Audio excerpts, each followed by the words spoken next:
if you're a God-fearing Filipino and you are not into something which is destructive to your fellow men, you have absolutely nothing. I will die for you. Sa inaasahang pagharap bukas sa Senado ni dating SPO3 Arturo Las Cañas, susubukan ang kanyang kredibilidad kung bakit binawi niya ang naunang pagtanggi sa pagkakasangkot ni Pangulong Rodrigo Duterte sa Davao Death Squad. May ulat on the spot si Jam Sisante. Jam? Yes, Marie, sigurado nang haharap bukas sa Senado si retired SPO3 Arturo Las Cañas upang sabihin ng kanyang di umanong personal na nalalaman ukol sa Davao Death Squad o DDS. Noong nakaraang buwan, sinabi ni Las Cañas sa isang press conference na taliwas sa kanyang unang testimonya noong Oktubre, totoo niya ang Davao Death Squad at isa siya sa mga leader nito. Ayon kay Las Cañas, inuutusan at binabayaran sila ni Nooy Davao City Mayor Rodrigo Duterte upang pumatay ng mga tao, kabilang mga kriminal at kung minsay pati mga inosente. Ayon kay Senador Ping Lacson, Chairman ng Senate Committee on Public Order na didinig kay Las Cañas bukas, susuriin nila ang kredibilidad ni Las Cañas at aalamin kung bakit ito binaligtad ang nauna nitong testimonya sa Senate Justice Committee. Nag-imbita din daw si Lacson ng taga-Commission on Human Rights at PNP.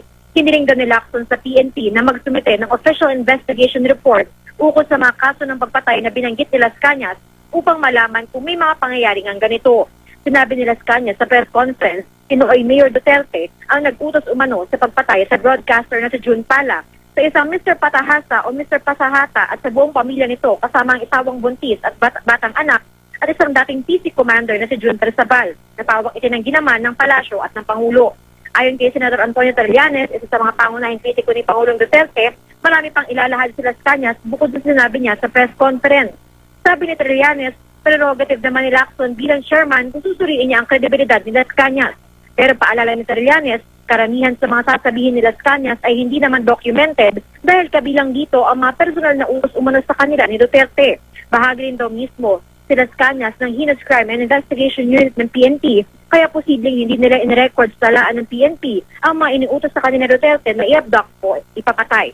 At yan muna ang latest mula dito sa Quezon City. Maris? Jam, bukod doon kay Las Cañas at doon sa iba mo pang mga sinabing iimbitahan, maiimbitahan din ba yung ilan sa mga kaanak ng mga sinasabi ni Las Cañas na pinapatay umano ni Pangulong Rodrigo Duterte? May mga ilan kasi na-interview dati si Maki Pulido nung pumunta siya sa Davao at yung bang mga taong yon ay posible ring humarap sa pagdinig para makita yung other side? Yes, Maris, bukas kasi ay first hearing pa lang. So, mas tutukan muna ng Senate Committee on Public Order yung talagang testimonya ni Las Cañas na inaasahan nga na aabot pa ng ilang oras. At yung sinasabi o sasabihin ng PNP at PHR. Pero hindi naman imposible at malamang nga ay magpatawag pa ng mga susunod na pagdinig para i-verify at yung mga sinabi niya at para imbitahan din yung mga kamag-anak ng mga nabanggit na ni Las Cañas.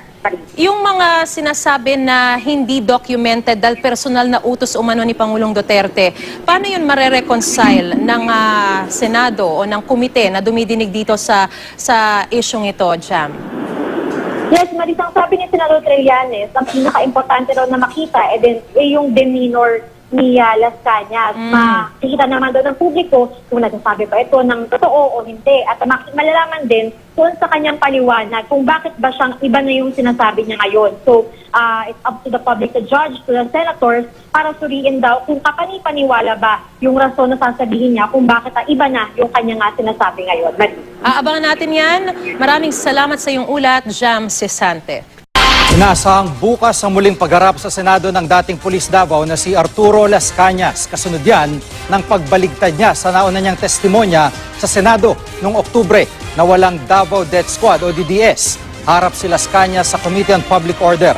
Sabi ng chairman ng komite na si Senator Panfilo Lacson, susuriin sa pagdinig ang kredibilidad ni Las Cañas dahil sa kanyang mga bagong salaysay kabilang ang pagdidiin niya kay Pangulong Duterte bilang utak umano ng DDS nung mayor pa ito ng Davao. May inimbitahan ding taga-Commission on Human Rights at PNP na magdadala ng official investigation reports ukol sa mga kaso ng pagpatay na binanggit ni Las Cañas nung nakarang buwan.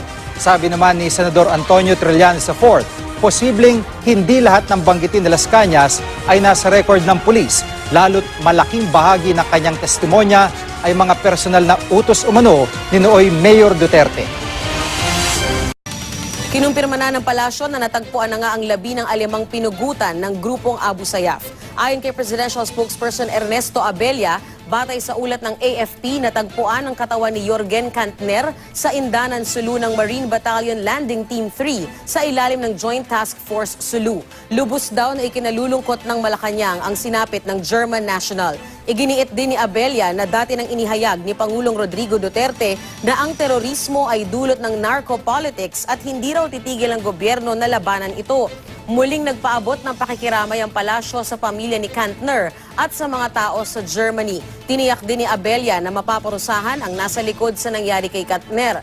Kinumpirma naman ni Brigadier General Restituto Padilla, spokesperson ng AFP, na parehong ulo at katawan ni Kantner ang natagpuan. Posibleng pinugutan si Kantner ng banditong grupo noong February 26 matapos hindi ibigay ang 30 milyong pisong ransom.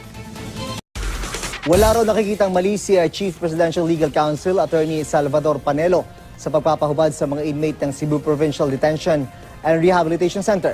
Ayon kay Panelo, tama lang ang ginawa ng raiding team kung seguridad nila at ang mga inmate ang pag-uusapan. Pero ang masama raw ay yung hinayaan ang mga larawan ng mga bilanggo na lumabas sa publiko. Maituturing kasi itong paglabag sa kanilang right to privacy. Matatanda ang binatikos ng Amnesty International at Human Rights Watch ang raid pati ang pagpapahubad sa mga preso dahil hindi raw ito makatao. Paliwanag ng PIDEA Region 7 na nagsagawa ng raid, pinahubad nila ang mga inmate para matiyak na wala silang maitatagong armas o kontrabando. Samantala, matapos pansamantalang masuspindi ang Oplan Tokhang o ang kampanya kontra illegal na droga ng Philippine National Police, panibagong anti-illegal drugs campaign ang kanilang ilulunsad. Ang narcotics operations ng ahensya ay pamumunahan ng bagong police unit, ang PNP Drug Enforcement Group o PDEG. Ito ay kabibilangan ng piling-piling miyembro. Sa ilalim ng PDEG, tanging ang police chief ng syudad, station commander at precinct head lang ang otorisadong magsagawa ng Oplan Tokhang. Kanilang makakasama ang mga opisyal ng barangay at kinatawan ng simbahan. Umaasa si PNP Chief Director General Ronald Bato de la Rosa na makakatulong ang kinatawan ng simbahan para hikayatin ng mga drug suspect na itigil ang kanilang iligal na gawain at kumbinsihin ang mga ito na sumailalim sa rehabilitation program. Iginiit din ni de la Rosa na magiging maingat sila sa pagpapatupad ng panibagong Oplan Tokhang para hindi ito maabuso ng mga tiwaling pulis. Nanumpa na bilang bagong chairman of the board ng Development Bank of the Philippines ang dating senador na si Alberto Romulo. Si Romulo ay nanilbihan bilang senador noong ika-8, ika-9 at ika-10 kongreso. Siya din ay naitalaga bilang kalihim ng Foreign Affairs at Finance Department sa Administrasyong Arroyo. Nanilbihan din siya bilang Budget Secretary ni Pangulong Corazon Aquino at naglingkod bilang chairperson ng Land Bank of the Philippines at ng Philippine Deposit Insurance Corporation. Samantala, nahalal naman bilang chairman ng Government Services Insurance System o GSIS ang dating kalihim ng Department of Health na si Francisco Duque III.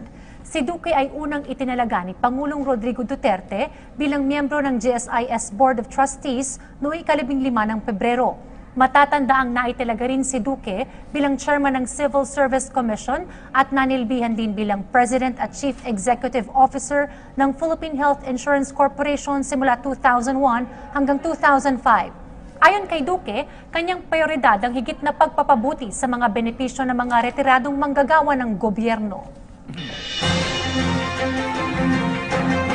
Sa iba pang balita, isa na namang lindol ang tumama sa probinsya ng Surigao. Ayon sa Philippine Institute of Volcanology and Seismology o PVOX, may magnitude po ito na 5.9 na naitala sa Anaw-Awon sa Surigao del Norte. Bandang alas 8 po ng umaga yan, ngayong araw ng linggo. Intensity 6 naman po ang naitala sa Surigao City. Intensity 4 sa Limasawa at San Ricardo, Southern Leyte. Intensity 3 sa San Juan at San Francisco sa Southern Leyte, habang intensity 2 naman ang naitala sa General Luna o General Luna. Sa Surigao del Norte naman wala pong nasaktan, at base po sa pag-usap natin, nagpapaalala po ang PVOX na asahan ang iba pa mga aftershocks sa mga susunod na oras. Mga bago po tayo bumalik sa ating mga bahay, siguraduhin po natin na ito na po ay ligtas at yung mga ating mga struktura ay ito ay structurally sound. Ibig sabihin na check na siya ng ating mga local officials, yung mga engineers natin, para cleared na siya. Ibig sabihin cleared na pwede na tayong bumalik sa loob upang maiwasan po natin yung casualty or injuries na pwedeng maidulot pa ng mga malalakas na mga aftershocks.